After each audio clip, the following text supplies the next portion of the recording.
Salut les Anacalypsiens, bienvenue dans cette nouvelle vidéo d'Anacalypsie. Donc aujourd'hui on va parler de koh avec l'épisode 9, qu'on aurait pu s'appeler 8 partie 2, puisque ça concerne la suite de l'épisode des ambassadeurs, qui était encore une fois très mauvais, hein. Faut le dire, cet épisode était mauvais, il n'y a rien qui va.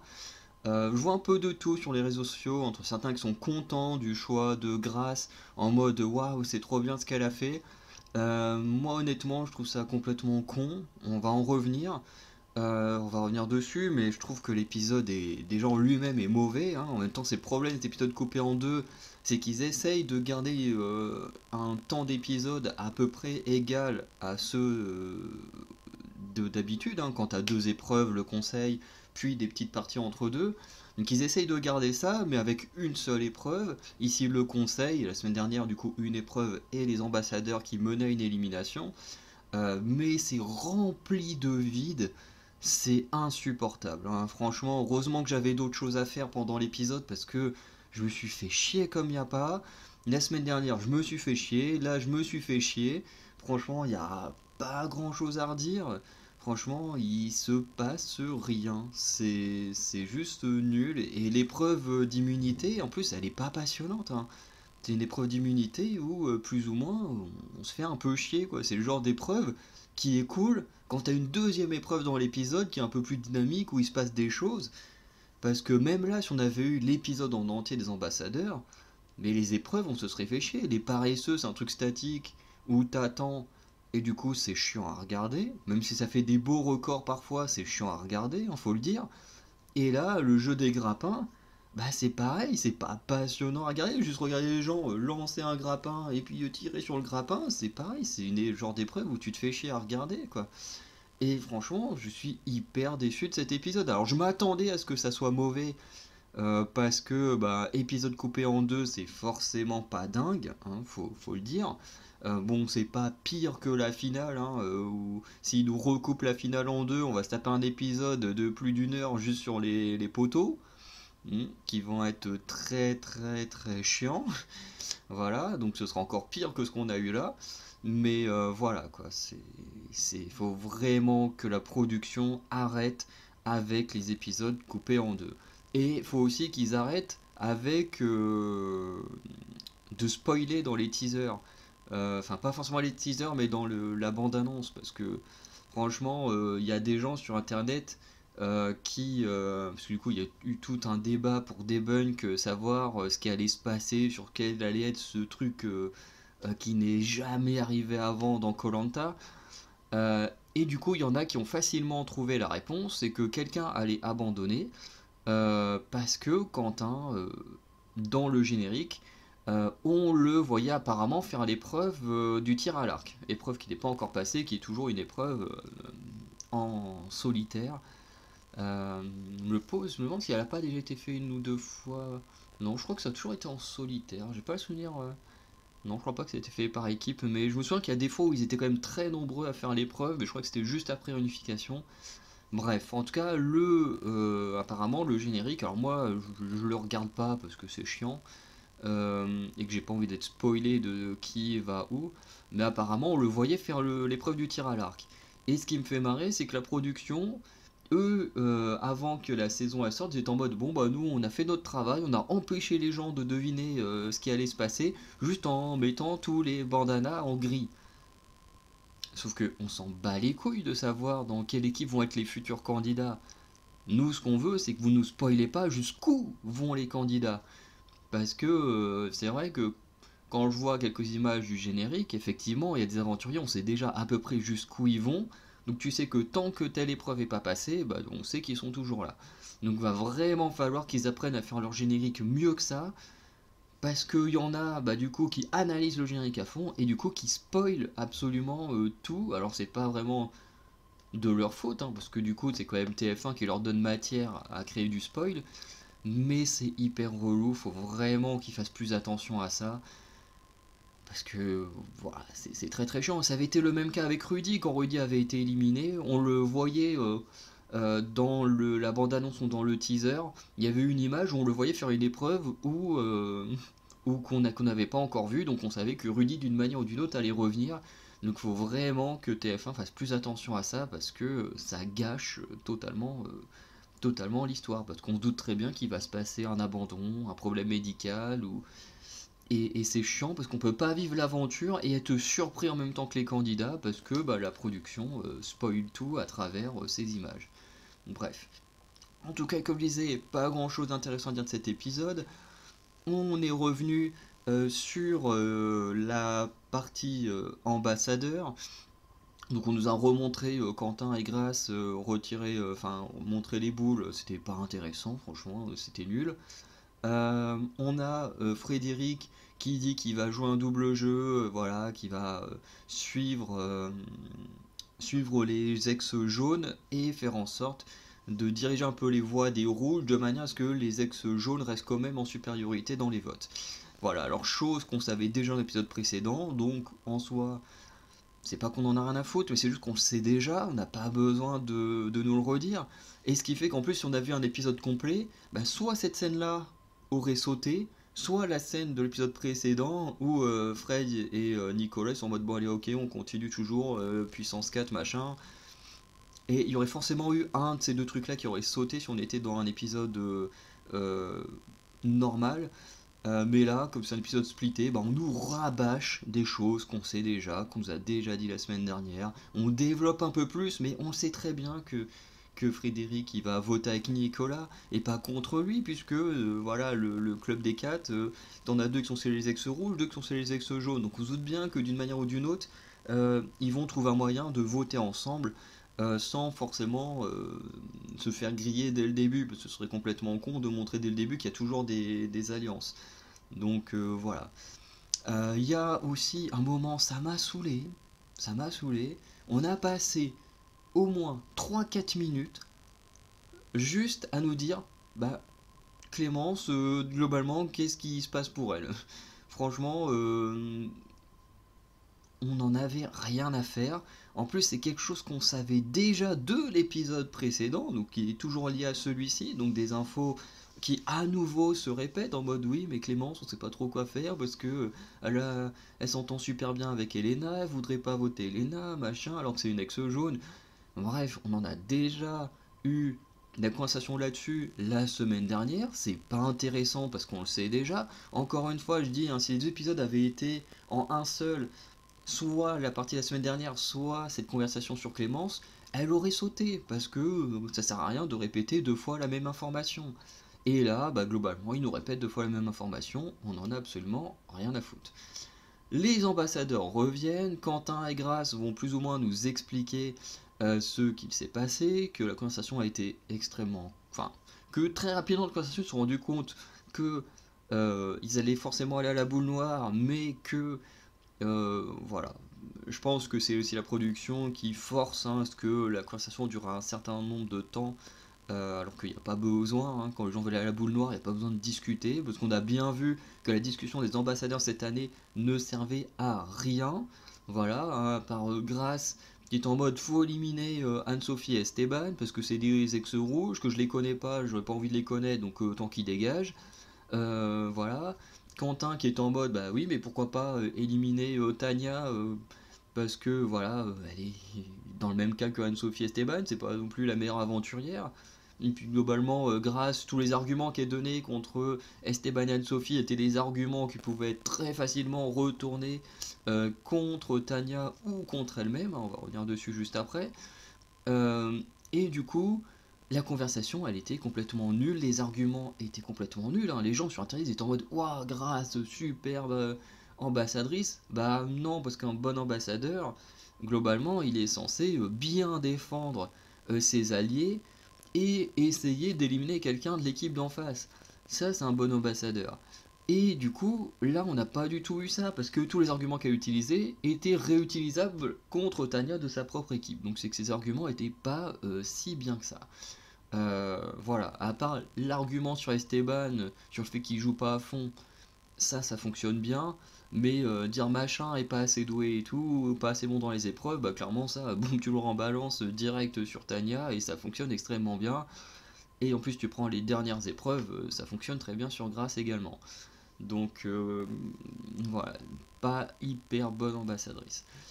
Du coup, Grace, pour pas avoir de propos déformés, va clairement dire à tout le monde, moi je voulais voter Esteban ou Anne-Sophie, je voulais que l'un des deux dégage, donc elle explique pourquoi. Voilà, comme ça il n'y a pas de déformation. C'est quand même assez violent. Euh, voilà, ce que tu dis, ok, nous on est là, on n'a rien demandé, et puis on se prend un gros bashing dans la gueule. Enfin, de toute façon, Grace a jamais été très subtil, et c'est un peu quelque chose que je reprocherais à Grace, c'est son manque de subtilité dans ses propos, c'est que c'est toujours très violent, et quand je dis violent, c'est pas qu'elle est méchante, hein, mais c'est juste qu'elle envoie les trucs très cash, et elle fait pas attention en fait à qui elle parle. De dire quelqu'un qui a un bon mental, il peut facilement prendre les critiques dans la tronche. Mais imaginez quelqu'un qui a un mental très faible, qui se prend des critiques de Grace, qui en plus, Grace, quand il dit ça, il n'y a pas d'émotion, il n'y a pas de sensibilité. C'est vraiment, moi je voulais t'éliminer parce que je trouve que t'es nul dans les épreuves, que globalement t'as rien à faire là et tout. Quand tu te prends ça dans la tronche alors que t'as rien fait, que t'as rien demandé à personne, franchement, c'est dur, hein. C'est hyper dur. Après, c'est le caractère de Grace, hein, elle est comme ça, on peut pas lui en vouloir, hein. Comme elle le dit, elle est très franche, et ça, c'est une très bonne qualité. Mais des fois, faut quand même faire attention à la façon dont tu dis les choses, parce que là, c'est quand même chaud. Bref. Et comme je voulais dire, ce qui est fou, c'est que Grace va effectivement dire ça, que notamment Esteban et Anne-Sophie étaient mauvais dans les épreuves, sauf que ce qu'on a vu, nous, c'est que dans des épreuves individuelles, celle qui a été la plus mauvaise, et ça s'est encore répété un peu après, bah, c'est que c'est Tania la plus mauvaise dans les épreuves. Elle a été la plus mauvaise au paresseux, elle a été quasiment la plus mauvaise sur la dernière épreuve. Bon, Anne-Sophie était pas non plus excellente, mais Esteban a fait quand même une très bonne perf dans l'épreuve du grappin. Bon, pas sur les paresseux, mais il s'est très bien rattrapé. Bon, Anne-Sophie, elle est jamais hyper bonne dans les épreuves. On a vu au grappin, c'était pas fou. Bah, elle était toujours mieux placée que Tania. Mais si on reprend les paresseux, parce que quand même, les paresseux étaient juste avant les ambassadeurs. Donc techniquement, Quentin, s'il était intelligent, en écoutant les arguments de Grace, il pouvait juste reprendre ce qui s'était passé dans l'épreuve juste avant. Et qu'est-ce qui s'est passé dans l'épreuve juste avant? C'est que Tania tombait en première des paresseux, bon, suivi un peu après de Esteban, mais du coup, Grace, elle est tombée des paresseux bien avant Anne-Sophie. C'est-à-dire qu'elle critique Anne-Sophie sur les épreuves, alors que sur certaines épreuves, elle-même n'a pas été aussi forte que Anne-Sophie. Et c'est vrai qu'on ne peut pas prendre en compte les épreuves d'équipe, puisque bah, l'équipe compte en elle-même. Et surtout qu'à part Rudy qui faisait des grosses erreurs par moment, ou je crois que c'est Emine, dans une épreuve qui avait contourné un obstacle au lieu de le traverser, je veux dire, les autres ont très très peu fait d'erreurs extrêmement graves comme ça. Et du coup, le mieux c'est de prendre les épreuves individuelles. Et c'est vrai que là, quand tu prends la toute dernière épreuve individuelle, bah, des... Grace a été moins bonne que Anne-Sophie. Donc arriver en mode après toi t'es nul, bah ouais, c'est un peu le pied qui se fout de la charité. Bref. Euh, et ensuite, Grace, un peu plus tard, a dit que avec Quentin, ils étaient les meilleurs ambassadeurs. Et encore une fois, j'ai envie de dire, ben non. Vous n'étiez pas les meilleurs ambassadeurs. J'ai absolument rien contre Quentin ou Grace, même si je suis pas hyper fan de Grace. Euh, je suis pas d'accord sur ça. Et si vous avez vu ma vidéo précédente, vous savez ce que je pense d'ambassadeurs. Si vous avez vu la vidéo de Maxime, qui fait beaucoup plus de vues et qui a beaucoup plus d'abonnés que moi, j'ai vu sa vidéo sur la première partie, je pense exactement la même chose que lui sur les ambassadeurs. Pour moi, des bons ambassadeurs, ce sont des ambassadeurs choisis par l'équipe adverse, qui vont choisir quelqu'un qui a peur d'aller à la boule noire, et qui du coup va forcément donner le nom de quelqu'un.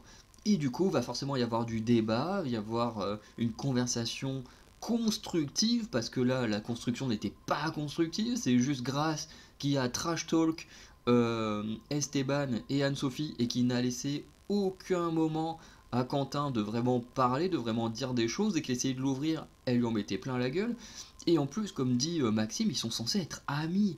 Et c'est vrai que la façon dont elle traite Quentin, pour quelqu'un qui est censé être son ami, et même après, Tu dis c'est quand même censé être son ami, et quand tu vois comment elle se comporte après, c'est pas fou, hein. Moi je suis d'accord avec Maxime que je me dis des amis comme ça, j'en veux pas autour de moi, hein. Parce que c'est une très mauvaise amie, hein. En tout cas pour Quentin, c'est pas du tout une bonne amie, hein. Franchement, j'en voudrais pas. Mais normalement, le principe des ambassadeurs, c'est de donner le nom de quelqu'un. La boule noire, c'est censé être le cas extrême où voilà, tu te mets pas d'accord, donc tu vas à la boule noire. Là, on est avec deux personnes qui, dès le début, étaient en mode on va à la boule noire. C'est eux, ils sont passés dans le cas extrême directement. Il n'y a pas vraiment de conversation constructive, il n'y a rien d'intéressant dans leur conversation. C'est directement on va à la boule noire et c'est nul. Pour moi, ce sont les pires ambassadeurs qu'on ait eu. Pour moi, des ambassadeurs qui veulent juste aller à la boule noire, ce sont pas des bons ambassadeurs. Alors oui, ils ont tenu leurs promesses. Là-dessus, je suis très admiratif parce que ils auraient pu céder au dernier moment et se dire ouais, quand même, là, c'est la fin de mon aventure si je le fais et je m'en vais. Ils l'ont pas fait, donc là-dessus, je suis très admiratif d'eux et je leur dis bravo quand même d'avoir tenu leurs promesses. Mais ça n'empêche que ce ne sont pas des bons ambassadeurs. Tout simplement. Des bons ambassadeurs, ce sont des gens qui font le travail d'ambassadeurs. Et la mission des bons ambassadeurs, c'est d'éliminer quelqu'un de l'équipe adverse. C'est ça le but des ambassadeurs. C'est pas d'aller à la boule noire. Voilà. Donc ce ne sont pas des bons ambassadeurs. Ensuite, on passe beaucoup de temps sur le camp à regarder Quentin pleurer. Alors c'est triste, mais franchement, je trouve ça un peu malsain, un peu gênant de passer au moins 3-4 minutes à juste regarder Quentin qui est triste, qui est en train de chialer. Et ce qui renforce en plus le côté détestable de Grace, pour moi. Parce que, encore une fois, c'est censé être son ami.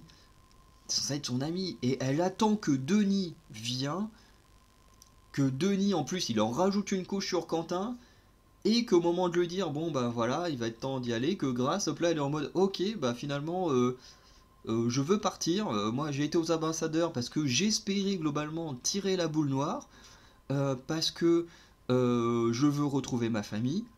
Et là il y a deux choses qui me dérangent là-dessus, deux choses qui me dérangent énormément, même trois choses en voyant mes notes. La première, c'est que déjà elle abandonne.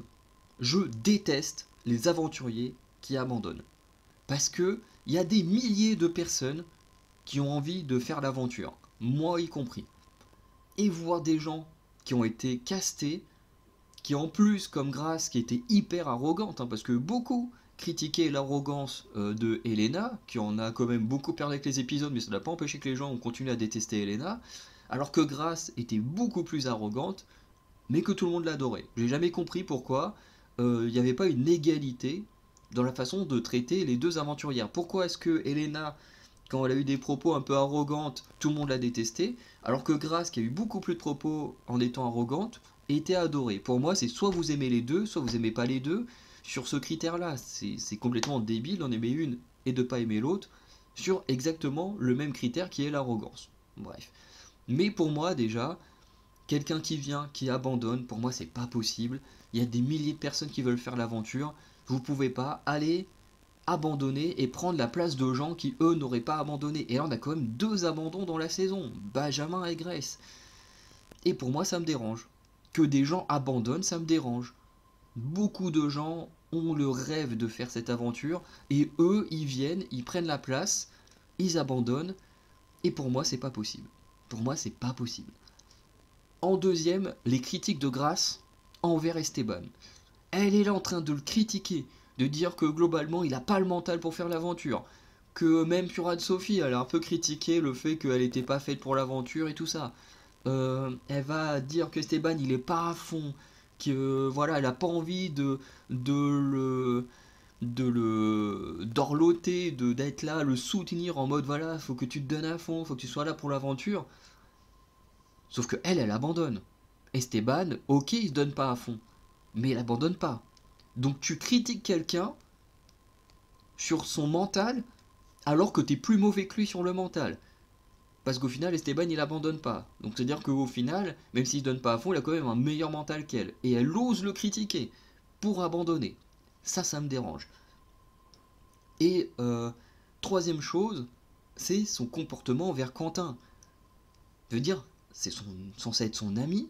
Ils sont censés s'adorer depuis qu'ils étaient chez les jaunes. Et elle le laisse se sentir hyper mal. elle le laisse pleurer, elle le laisse vraiment dans une détresse de rater son rêve pour au final dire ah bah tiens finalement tu restes, je pars à ta place. Pour moi si c'était une bonne amie, dès le début elle lui aurait dit mais voilà, ok on a fait le jeu, techniquement j'ai gagné, mais je veux absolument retrouver ma famille, donc je te laisse ma place finalement, je te laisse ma place.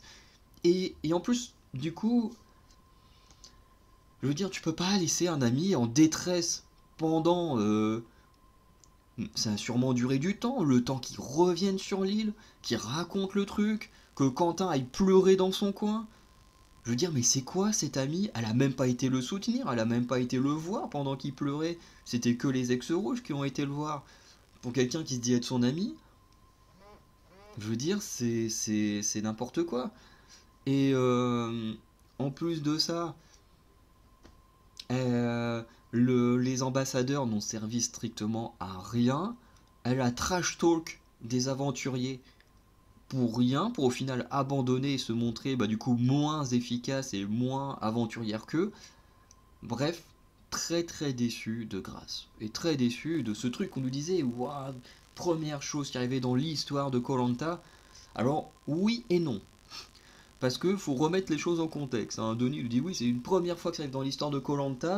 Alors, oui et non.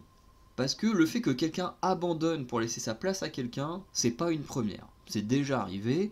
Maxime en a déjà parlé dans sa vidéo. Et effectivement, il y avait un aventurier qui avait abandonné pour que Grégoire revienne dans l'aventure. Donc ça, c'est déjà arrivé. Donc tu te dis, la première, c'est juste le fait que on fasse ça, mais aux ambassadeurs. Du coup, c'est nul. On nous a fait tout un putain de teasing pour ça, pour quelqu'un qui abandonne, juste parce que c'est aux ambassadeurs, hop là on fait un énorme teasing, alors que c'est juste quelqu'un qui abandonne pour laisser sa place. Chose qui a déjà été faite volontairement et de manière beaucoup mieux en 2007 avec Grégoire. Bref, voilà, super teasing. Bon, ensuite, il s'est pas passé grand chose avant l'épreuve d'immunité. On apprend que Anne-Sophie est pas dans les alliances, elle apprend ça de Julie. Du coup, elle pense que Julie est une alliée, ce qui n'est pas du tout le cas. Et elle s'apprête à voter n'importe qui, voilà. Mais elle va parler avec Clémence, Clémence qui veut savoir qui a balancé ça, elle pense que c'est Elena, mais Elena est en mode bah non, c'est pas moi. Et en mode bah vas-y Anne-Sophie, dis-le que c'est pas moi. Et Anne-Sophie a dit non, je donnerai pas le nom de la personne. Bref, conversation qui sert absolument à que dalle. Voilà, à part nous dire que Anne-Sophie elle est isolée. Sauf que ça, on le sait depuis des semaines, que Anne-Sophie, elle est un peu solitaire. Depuis un... Ça fait longtemps qu'on le sait, bref. Épreuve d'immunité, le jeu du grappin. Donc le jeu du grappin, il doit aller chercher une corde, attacher la corde au grappin et récupérer 3 palets en bois, bref. Épreuve pas hyper intéressante à regarder. En plus, habituellement, c'est une épreuve qui sert et qui a servi à des épreuves éliminatoires. Là, c'est un peu différent. La personne qui finit dernière reçoit un vote contre elle. Euh, et ce qui fait que voilà, j'ai fait un peu le classement. Donc victoire de Clémence, qui a rattrapé Nicolas sur la fin, puisque Nicolas a été très longtemps en première position. Mais au final, c'est Clémence qui remporte le totem et l'immunité. En deuxième place, on a Gilles. En troisième place, on a Frédéric. En quatrième place, on a Nicolas, voilà, qui a été longtemps premier, mais finalement fini quatrième. Esteban, cinquième, quand même cinquième sur 11. Hein. Pour quelqu'un que Grace disait être vraiment nul, bah, le mec finit quand même cinquième sur cette épreuve, donc qui se rattrape plutôt bien. Est-ce que les propos de Grace sont la cause de cette amélioration dans les épreuves, ou est-ce que c'était juste une épreuve faite pour Esteban? Enfin, il n'a pas non plus gagné, mais il est quand même dans la première moitié, donc c'est quand même pas mal. Quentin 6ème, Laura 7ème, Elena 8ème, mais Elena elle s'en fiche un petit peu de gagner ou perdre, parce que de toute façon elle est protégée par le feu sacré. Anne-Sophie 9ème, Tania 10ème, et Julie finit dernière. Voilà, puisqu'elle n'a récupéré qu'un seul palais, quand Tania a récupéré son troisième. Et donc elle a une voix contre elle. Ensuite, entre eux, L'épreuve d'immunité, le conseil, il se passe absolument rien d'intéressant. C'était chiant à mourir, rien d'intéressant. On a juste Nicolas qui veut éliminer Anne-Sophie et qui demande à Laura d'en parler à tous les ex-jaunes. Voilà, on a Tania qui a peur d'être éliminée parce qu'elle a peur que la stratégie avec Frédéric voilà, ne tienne pas. Et au final, on arrive au conseil, on a Denis qui leur donne 3 kilos de riz, Quentin qui joue son collier d'immunité parce que de toute façon il n'a pas le choix, son collier d'immunité va jusqu'au conseil de réunification donc il doit le jouer. Et Elena utilise son talisman pour elle parce que de toute façon elle sait très bien depuis un petit moment qu'elle n'est pas la plus appréciée des autres aventuriers et qu'en plus, comment dire,